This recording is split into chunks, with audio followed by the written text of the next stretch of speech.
Hey there, welcome back to No Pants Profits. My name is Richard, and today I'm coming to you from very cold Daytona Beach, Florida. And a place that's open that I've been to before. It's the Copper Bottom Craft Distillery. Now, the last time I was here, I got one drink and I left. It was way too noisy. It was just kind of, But a lot of the distilleries in the state of Florida are kind of going away. And this is right on Daytona Boulevard. See right here. Probably about 2-3 blocks from the Daytona Beach Speedway, or 2-3 miles, my mistake, from the Daytona Beach Speedway. I drove by on the way here.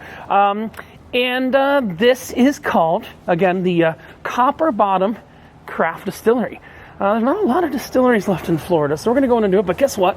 We're going to do a tasting, and we've got some friends of the channel here. We've got someone who I'm actually going on a cruise with in real time. By in real time, I mean we're going on a cruise in like 2 weeks, aren't we, Bill? Something like that. Yeah. Like real time. Then we got Tig Old Biddies. We're going on a cruise like 2 weeks after that. Yeah. And then all of us are going on a cruise in like a month. There's a Professor Bill. So yes, Pirate Bill and Professor Bill are not the same person. That they do agree that you look like Hugh Hefner. I'm giving you the internet. The internet does agree. But I think we're going to go ahead and we're going to try some of the different rums and bourbons and stuff they've got.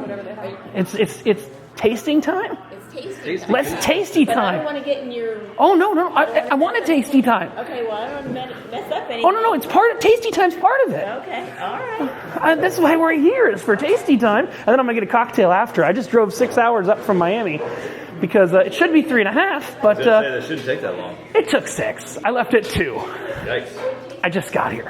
He doesn't know how to drive. Oh, shut your face, Pirate Bill. I may or may not be driving a Dodge Caravan, okay? And stuff's knocking around in the back and stuff like that. Okay, is it rum tasty time? Here we go. Yeah. All right. We are primarily a rum distillery. We do have a vodka. We have a bunch of rums. We make them all right here in this building. A couple things we're really proud of. One is we don't add any sugars, flavors, colors, or any additives, which in rum is pretty rare. Most rums at least add sugar. A lot of them add a lot of other junk to it as well, which we don't do. But it's sugar cane, right? Isn't that the Yes. base? The base is sugar. You don't The add base is sugar. We don't add sugar. The Okay. only reason rum is ever sweet is because they're adding sugar back to it. So Captain Morgan, Sailor Jerry, even a lot of aged rums out there, they add a bunch of sugar after the distillation and after the aging. We add no sugar to this at all. The real secret is, yes, sugar is the base, but all alcohol is made from sugar. The only thing the yeast can convert into alcohol is sugar. So whether you're using grains or agave or fruit or whatever, you're using those sugars to convert into alcohol. So we use a raw, unrefined sugar cane that we get out of South Florida, and we use that to make all of them, including the vodka.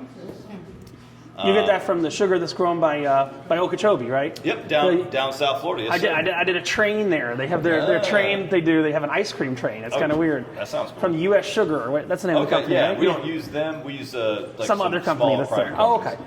But yeah, so everybody trying? Oh yeah. Nope. Yeah. All right, And they're going to drink. come on. The more the merrier. It's the late Friday night rum train. All right, so first thing we're going to try is the vodka. Now, our vodka is a little bit different. What makes our vodka different is 2 big things. One, we actually make it. I say that because that's extremely rare. You go to the liquor store, there's hundreds of vodkas on the shelf. Most of those vodkas are coming from just a handful of places. Everybody buys it in bulk, they slap their fancy label on it, and they call it their own. We make this one 100% in-house. Another thing we're pretty proud of with it is we do it in a more traditional style, so it actually has some character to it. We're not going to taste. I thought you were tasting.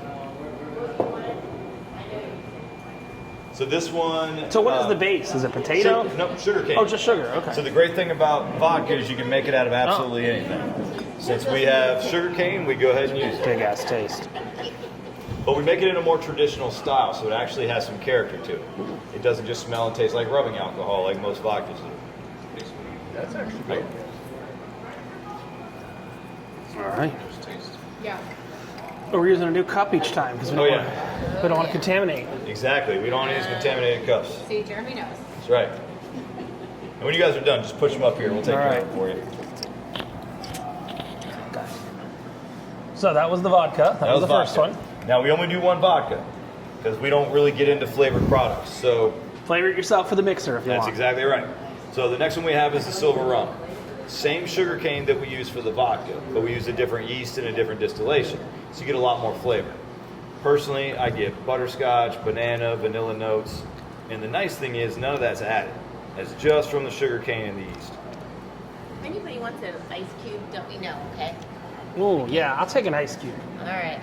in one of those. Yeah, because that shows down the flavor, changes your palate a I little bit. have that. Okay. All right. Silver rum. Silver rum. Got it. So that's the silver rum. That's an unaged rum, but very flavorful. Most white rums are pretty harsh. That one's got a nice little flavor to it. What's the proof on that? 80 proof. Oh, God. So the first two you tried are 80 proof.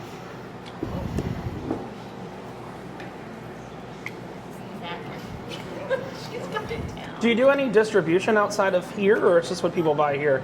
No, we distribute out of here. We're in some Total Wines. We're in some Okay. liquor stores all around. And how long bars, has this been around? restaurants. I might have missed that part of the speech. 8.5 years. 8.5 years. Has it been that long? Yeah, it has. Now, you can also get us online. If you go to our website, we ship it to 43 states, I believe it is now. All right. So the first two you tried are unaged spirits. In general, clear spirits are going to be unaged. It's not always the case, but for the most part. These next few are aged spirits. This first one is our single barrel rum. This one's going to be aged a little over 3 years in a one-choose bourbon barrel. This one in particular was about 3.5 years in a Buffalo Trace bourbon barrel. So it's going to drink a lot like a whiskey because we don't add any sugar. A lot of aged rums out there will add a little sugar to them just to sweeten them up, and we don't do that. You want some drinks? So what is the difference between a rum and a whiskey? All right. So in general, spirits are going to be classified by what they're made from.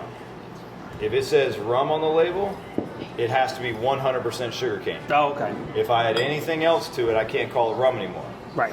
Whiskeys are going to be grain-based. Tequila is agave-based. Brandy is going to be fruit-based. Now, there's one exception to that. Vodka. You can make vodka out of absolutely anything. Vodka is classified by how it's made, not by what it's made from. So you have to distill vodka to a minimum 190 proof, which is 95% alcohol. And the reason for that is the higher the proof gets, the less the flavor gets, and vodka is supposed to be relatively neutral. So the closer you get to 100% or anything above 95%, the less flavor you have, you've got vodka. So no matter what you started with, if you get to 95%, it's now vodka. Are you a Scotch drinker? I do. I like Scotch. I like listening. I I can like tell just the way about you anything. What's that? I can tell the way you make your alcohol. Oh yeah. Well, so that one is actually aged very similar to Scotch, right? So the difference is it's not peated. So a lot of the Scotches are peated, so very smoky. Most Scotches are aged in one-choose bourbon barrels. Most rums are as well, but the problem is most of them will add sugar after the fact, and we don't do that. All right. I've had one. So the next one we have is our beer barreled rum. Okay. What we do with this one is we take the one you just tried, the single barrel. We age it at least 3 years. But when I emptied that barrel, I took it to a local brewery and they aged their beer in our rum barrel. This one in particular went to McKay's, which is a little Irish pub down the way. They aged their barley wine in our rum barrel. But when they were done, they gave me that barrel back and I put this back in it for another year. This is what came out. Ooh. That's So like, you get little hints of the barley wine. I get some malt, I get some cocoa, I get little barley notes. so McKay's actually brews on They site? do. Oh. They have their own little brewery in there, and the brewer there is very, very good. Where? Blair's a great guy, Well- really good at what he does. That'll be stop 3. We're gonna go here, the one next door, and that's stop 3. There you go. Come on. Gonna do this right after 6 hours in traffic, right? Oh, nice. That's delicious. Come on. That was one of my best. That was one of the I just poured favorites. little. Smoke that? That was a really good one. Yeah, Ooh. that was like one of the first ones. That was It the was first. the first. Oh god damn, that's good. The first and probably And do they my do they favorite. have their barley wine on tap normally? Now they're not going to have this one because the only problem with this collaboration is Yeah. I give them the barrel, they age the beer in it. They By the time you have it, by the the time beer's I gone. get it out, it's over a year later. But they always have a barley wine I of some believe sort. so. Okay. I believe so. Yeah. I definitely want Not to go. always, but a and lot that's of down the times. road, you said? Yeah, it's on Beach Street. Yeah. Very Okay. close. Yeah, it's a mile. We always go there. Good spot. They're pretty All good. right. Their food's excellent. Food's very good as Yeah, well. Yeah. that's awesome. Wine for them. All right. All right. So the next one we have is the wine barrel. Now the wine barrel, same concept. This one was 3 years in a 1-choose bourbon barrel, an additional year in a red wine barrel. This one came from a small winery in Ohio. There's a couple that vacations down here every year. They had their truck one year and they took one of our rum barrels back to Ohio. They aged their red wine in it. Next year they brought it back and we filled it back up. So this one, again, a little over 4 years, 3 years in a 1-choose bourbon barrel, 1 year in a red wine barrel. Alive. All right, give it to me, I'll drink it. Right, that was a stupid question, that if you can't get the wine, there's one for you in barrel again, you can't make it again. Like, Correct. The one to the left. Yep, so we hand write on the label where it came from, the type of wine it was, all that. So yeah, every one of the, just like the beer, we use 7 or 8 different breweries. Everybody's doing something different. So it's one of those, if you like it, you better get it because it won't be here the next time. Yeah. Guess who writes everything on this label? She writes everything on the label. Nobody wants my chicken scratch on there. So are you 2-person operation, or you got more people? There's 2 more. 2 more. There's 4 people runs this whole thing. It's me, my wife, and my parents. That's my mom. Wow. All right. I drank it already. I don't mess around. All right, sherry. Making me drink one. All right. Sherry finished rum. Okay. Yeah, so this next one is the same deal. This is our sherry cask. This was 3 years in a bourbon barrel, 1 year in an Oloroso sherry cask from Spain. A little bit higher proof. All the first ones you tried were 80 proof. These next 2 are 86. So it's a little bit higher. But really, really nice flavor on this one. Very smooth. If I didn't tell you it was 86, you probably wouldn't recognize it. Is there a reason you pushed to do it to 86? Or is I liked it better there. That's it. So I try, honestly, when we release things, I try them at different proofs. And so you're happy with it? Yeah, and these two we just happen to like better. Flavor to... Yeah, exactly. And you can only go backwards there. You can only go forward, not backwards. Yes, Yeah, exactly. so- You can't take water out. You can only add water to it. That's the sherry cask. The sherry. Oh, wow. Where in Spain? Ooh. Tickle Bitties is like, I could go different. it's a very smooth, like a baby's bottom. Did you say Spain? Have you been there before, Bill? No. I don't know. No, yeah, I don't know. Yeah, I really don't. It's an Oloroso sherry, but I don't know where it came from. All right. Unfortunately, yeah. Oh, wait, now we got port. That's port wine. I like port wine. Correct. So that's going to be sweeter, correct? Because of the port wine. Slightly, but it's just a hint. So It's you're not an added, so you're getting right. the... There's no the- real sugar in it, so you'll get just a little hint on the end, but it's still pretty dry. Okay. So the next one, same deal. 3 years in a bourbon barrel, 1 year in a ruby port cask from Portugal. So just to date this, are you always somewhat making a sherry and a port one? It's just the sherry and the port change? Is that Usually, the logic? yes, usually. Okay. So all of our rums are single barrel. So Really? Okay. every release is slightly different than the one before. Because every barrel is different. Every Right. tree is different, right? So you're going to get slightly different flavors out of each one. Here.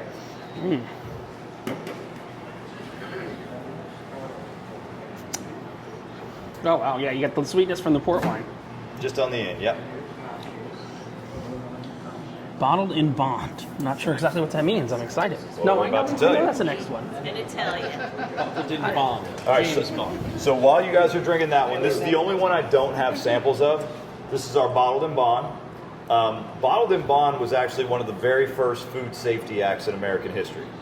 Back in the mid-1800s, there was a lot of stuff that was labeled bourbon on the shelves that wasn't actually bourbon. They would just take corn whiskey, throw some iodine or some tobacco juice in it, label it bourbon, and people would buy it and get a little upset when they tried it. So they passed the Bottled in Bond Act of 1897. What it said was, in order to be labeled bonded, it had to be distilled by one distiller in one distillery, one distilling season. Most importantly, it had to be it had to be aged a minimum 4 years in a federally bonded warehouse. Back then, the bonded warehouses were actually guarded by federal agents, so they knew it wasn't going to be manipulated with. Next door is a bonded warehouse, not guarded by federal agents, thank goodness. And then the last thing is it has to be... you know of. Not that I know, yeah. I'm sure they're watching us. They are definitely watching us. Last thing is it has to be bottled at exactly 100 proof. Once you meet all that criteria, on top of the criteria it takes to make the base spirit, you prove that to the feds, they allow you to label it bonded or bottled in bond. It started with bourbon, so most of the products you'll see are going to be bourbons. There's still not a lot of them because it's just an extra layer that you have to do, and a lot of distilleries just don't want to do it. Interesting thing about this one is it's one of maybe 3 or 4 bonded rums in the world. I haven't found very many of them out there. Kind of a unique thing, nobody really does it. So this one is 7 years old in a 1-choose bourbon barrel. This one in particular was in a Heaven Hill barrel. 100 proof, it's delicious. Unfortunately, you're just gonna have to take my word for it because it's really good, and I don't have much of it. So unfortunately, we don't do tastings of this one, but it is very good. Jeremy, you drink that neat? It's all the only way I drink that one. Yeah, I drink that one neat. Yeah, that's the only way I do that one. But it's really good. It's 100 proof, so it's strong. So I mean, you could throw like one little ice cube or drop of water or something in there, but it's pretty darn good. What is that one a bottle? That one is $110 a bottle. That's the most expensive one I have, but I promise you, I wouldn't charge it if I didn't think it was worth every penny. I'll take one. See, that's easy stuff. All right, now, the next 3 are products that we make for some other people. These first 2 we do for Jeep Beach, which is the largest Jeep-only rally in the country. Happens here every April. And it's a giant charity event, so all the money they raise goes back to charity. We do a lineup of spirits for them, and the proceeds for those bottles goes back to the charity. The last one we have is a gin that we do for a local restaurant. Roseville is a great little restaurant out in Norman Beach, one of my favorites. Yes, it is. Yeah, great, right? They came to me a couple years ago and they wanted their own gin, so we make this one exclusively for them. The only one that we don't make in-house is the bourbon. We do a custom blend, so it is something different for them that nobody else has, but this is the only one we didn't make the distillate for. The moonshine is a orange creamsicle moonshine. Ooh. I actually worked with one of the moonshiners from the TV show. Kelly Williamson's on the show all the time. He's a good buddy of mine. He comes down every year for a couple of different events, and we collaborated on this one for the charity. So, the first one we're going to have is the bourbon. Now, this is a high rye bourbon, so it is 60% corn, 36% rye, 4% malted barley. It's a little over 6 years old, and it is 90 proof. That's all I have to say about that. But that one you're just blending here. Yes. Now, to be fair, I will tell you this. A lot of places that you go to, unfortunately, are just blending as well. They're just not telling you. Right. We're upfront about it, and the reason it doesn't make much sense to me is there's definitely an art to blending. Just tell people that's what you're doing, and it's all good. It's kind of like wineries that don't grow their own Absolutely. grapes. Well, okay, that's a little different though too, because to be fair, I don't grow my own sugarcane. Right. So most distilleries don't grow their own corn and stuff either. So you're still buying in the base ingredients. Now there's a lot of wineries that just buy in juice and buy in wine and repackage it. Yep. Similar thing happens in bourbon. Actually, that happens a lot in bourbon, believe it or not. Most people just don't tell you though. Now, what's the one that you can only do if you make it in a certain state? That's bourbon? No, bourbon has to be made in the United States. Oh, it's the United States so thing. anywhere Okay. in America. Is this mine? Yeah. I hear Tennessee bourbon can only be made in Tennessee. Tennessee whiskey. Tennessee whiskey. Sorry. So yeah, it's gotta Tennessee be smooth. whiskey It's Tennessee is whiskey. its own category. Can I get an The ice cube in reason there? Tennessee whiskey is not bourbon is it's charcoal filtered before it goes into the barrel. You cannot charcoal filter bourbon at all. So the reason Tennessee whiskey is Tennessee whiskey, it follows every other requirement except it's charcoal mellowed before it goes into the barrel. So you can't call it bourbon. So they decided to have their own, they came up with their own category. But yeah, bourbon is America's spirit. You can make it in Alaska if you want, but it has to be made in America. Just like Scotch has to be made in Scotland. Tequila has to be made in Mexico. Could you make it Champagne. Could you make it in Puerto Rico? Can you make it in a territory? Yeah. What's that? You can make bourbon in a territory. So that's a good question. I believe you can. I believe you can make bourbon in Puerto Rico, Guam, anywhere like some that. of those places. I'm not 100% sure, but I'm pretty sure you can. Alright, and cachaça. Cachaça has to be made in Brazil. Can only be made in Brazil. Ah, okay. Which Cachaça why is a this Brazilian not rum. called cachaça. But if it, It's a Brazilian That's rum. why if you were to make something, you were to make something tequila like, you'd have to call it an agave spirit. Correct. All right. Probably. We are back to The moonshine. Moonshine. You wouldn't be able to do it in base. You wouldn't be able to do it in bases. The reason you wouldn't be able to do it on a base is you wouldn't be able to get a license to do it on a base. That's why. Most likely not. Yeah, you could do it, but you'd never be able to.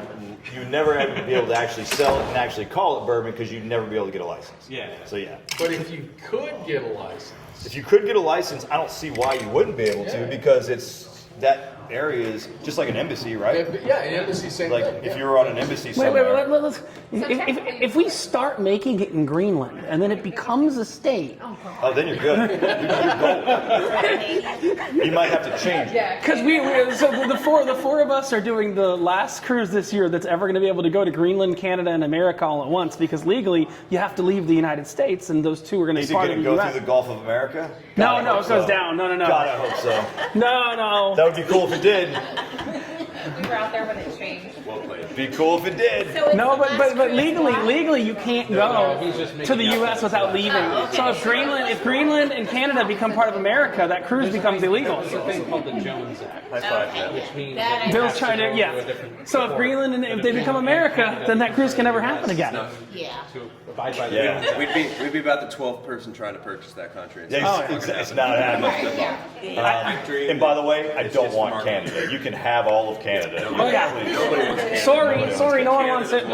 Canada doesn't want Canada. You're exactly right. Yeah, keep the syrup. Yeah, but I live in South Florida. We don't want Canada. Vermont makes All right. really Well, good they do More have like one of those like trade. And then Bill, we've got your favorite spirit's the last one. Gin. I love gin. It is actually my favorite. Is But it? you fully make that gin, right? You're just making it for someone else. That's a full. Oh yeah, this complete. So both of these Those are are completely made by you. The only one we don't use. There was a vodka that was made for a very short time in Florida, distilled from Florida oranges, called 4 Orange Vodka. And it was absolutely fantastic. Interesting. I don't know that one. And well, it's been gone for, I don't know, 15 years now. They just drink 15 years ago? I know, isn't that crazy? My God, we're getting old. Your orange Dreamsicle is better than everything I tried. No, they tried to do it. they St. Augustine Distillery is way better. Yeah, it is better than St. Augustine Distillery. It's probably not. I would something you never put a lot say of time that. and effort into it, but it's fantastic. So I will tell you, one thing I wanted to do with our orange moonshine is I wanted it to be stronger. The problem, everybody expects moonshine to be strong, but when you go to these moonshine places, they're all pretty weak. Most of, yes, they're all very, very sweet. Most of them are in the 20% range. This one's 40%, so it's strong. Let me tell you something. That one will sneak up on you quickly.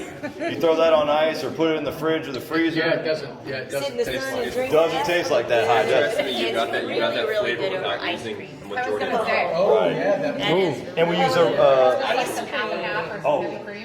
I did that over.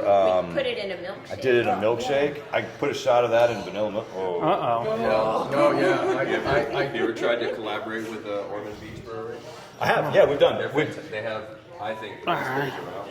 Oh, they do have some great beers. Yeah. No, I did the last The one. gin. We We're did gonna look at actually Bill's was face a for gin. Stout. That we did with them. Is the gin nerd? No, I think So it was this has a lot of I think it was like the dude or something. It was either the dude or one of their stouts. We've got another. Oh no, it's the bootleg. Bootlegger did it. So we've got a couple other ones over there right now. So we're gonna keep doing. We love working with them. Great people. But there has to be juniper in here. So it's juniper, coriander, lemon, and lime. Yeah. So juniper has to be the predominant botanical. Elsewise, it's a vodka, technically. It's a botanical vodka. Yeah, it's a vodka. So you have to have minimum 50% juniper, 51% really juniper, and then the other 49% can be pretty much whatever you want. So basically we start with our sugarcane-based vodka, we redistill it through the juniper, coriander, lemon, and lime, and you get a nice flavor out of it. I get more citrus, which I like. It's kind of a Florida-style gin, which is not a real thing. I just made that up. But it works. And it's 90 proof, so it's pretty strong, but really good. So, my favorite gin that I've ever had is called Star of Bombay. Don't know that one. They don't sell it in the United States. Well, that's why I don't know it. That's probably why. And actually, I think they've stopped selling it almost entirely now, so it's hard to find a bottle. But here we do. But they distill it in additional time to remove most of the juniper taste. And Well, that then defeats they the add, purpose of but then they add on additional botanicals, including orange juice. Okay. And it is gin with Well, a hint of that was an interesting tasting. I'm going to grab a cocktail I want to grab something unique and see how that is. The rest of my party got here before me because I was 6 hours in traffic. So I'm going to grab a cocktail. Unfortunately, I don't have enough room to bring a whole bunch of orange moonshine, so that's all I'm saying. We're going to take a look in back in a minute. So let me grab a cocktail because I don't want to not be drinking when I look in the back, so stick around. So I got myself a mule with, I think, let me just double check. It's the vodka that's in the mule, right? Yeah. It's your baseline vodka with ginger beer, and that's it. It's just vodka, Beer and lime. and lime. This is what we got in the mule there. It's a really good mule. I like the one from Chainbridge a little bit more, but they know Chainbridge. They respect Chainbridge. They make a basil and a ginger vodka. So, if you have a ginger vodka, it's going to go a little bit better with ginger beer. We're going to jump in the back and see how they brew real quick, or brew. What's the term? Distill. See how they brew, how they distill. No, so we'll jump in the back, show you how they distill here over at the Copper Bottom Craft Distillery, which I've been to once before, but it was honestly, here's the thing. Anytime I go to a place that I've been to before that I didn't really get to enjoy the first time, I say there was a giant Elvis convention there. Yeah, pretty Why? Because the first time I went to the Buy Hut, I walked in, everybody looked like Elvis. It was really freaking weird. And everybody looked like Elvis, but that was kind of weird, and I can't shake that. I think they were auditioning for live action Lilo and Stitch, but Hey, Captain, why would you put a copper bottom on a ship? That's in their logo. to get away from scurvy. No, why do you put a copper bottom on the ship? That's Why do you put a copper bottom on the ship? It keeps the things away, the barnacles away. But it's also expensive as shit. Yeah, it's expensive. Coming to a Four Seasons cruise near you, courtesy of Captain Kate. I know you want to fuck her, but that's a story for another day. Jump behind the scenes and see how the magic is made here at Copper Bottom. Oh, God. It's a big production facility. Your still is massive. All right. All right. So this is where everything's made. This is the magic. So right now, like I said, we have a vodka and a bunch of rums. We make them all right back here in this room. So we have a 300-gallon mash tun. So this is just our cooker. Wow. It's 300 gallons. We'll put close to 500 pounds of sugar cane into 300 gallons of water. Let's go through a lot of sugar cane. From there, it goes into one of these square tanks. These are our fermenters. This is where we add the yeast. The yeast turns that sugar into alcohol. That's the longest part of the process. For us, it's about 6 days. And when it's done, it'll be about 10% alcohol. From there, into the still. Now this is what really separates us from the beer guys. Yeah. We have a 300-gallon pot still with 2 offset fractional distillation columns. And on this setup, we can make just about anything. And this is where you make moonshine. It's where you make everything. You make everything here, yeah. So if you did it with agave, you could make a I tequila can make tequila, spirit. I can make agave whiskey. spirit, sorry. I can make whiskey, I can make whatever you want on this setup. But the way it works is we have a 300-gallon pot still. We heat it up and we use steam. That alcohol boils and rises up, comes over and then down. And in each one of these little windows, there's copper plates on the inside. You can actually see it a little better in this one. But that vapor comes into the bottom, hits those copper plates and recondenses, heats up again and boils, and up to the next one, and so on. And then it gets stronger as it goes up. Each one of these is like a little mini distillation. So as we rise up the column, the proof goes up and the purity goes up. So we use the first one to make all the rum. Usually takes about 7-8 hours to run through 300 gallons, about 160 to 170 proof or so. Wow. To make the vodka, we go through both of them in series all the way to the ceiling. That's about a 15-16 hour day. That's coming out the other end at 192 proof. So strong stuff. And this is not an automated system. You're actually we're doing it all by hand. You're flipping those because I know you can buy the fancy automated stuff nowadays. I don't mess with these very often. I do on that one. These are just bypass valves. So if I don't want to use all these plates, I can turn these off. Oh, and okay. that way it'll dial in the proof. But it's very manual. There's all manual. There's not computer systems like a lot of the newer stuff. It's computer monitored. So I do have a monitor over here that has all the temperature probes and everything on here. So I can do a lot from this screen, but it still has that's your whole to be, setup there. But it has to be manually done.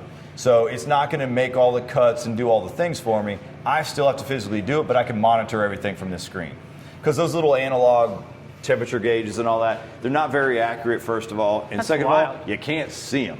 So this right here is all right here. I can see it. So what are those? The transport? Those are just storage tanks. Oh, okay. Before you barrel age Before something. we barrel it, before we bottle, we put it in there. Yep. And you bottle on site here? We bottle everything on site. We do it all back behind this door here. It's kind of a mess back here right now. Okay, I'm going to peek back with my Oh, eyes. you're good.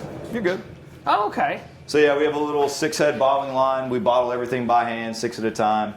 We hand cork them. We have a little label machine over there, rolls a label on there for us. That's so cool. And then you're pretty much, the main distribution is in this area, correct? Yes. The again, you have people that order from 43 different states. You were saying that you can that you can legally ship liquor to. Yep. But I got to be honest with you. The best thing that I had is your moonshine. It's good stuff. I'm a moonshine person now. Again, I'm asking an internal question. You could choose to answer or not answer. Yeah.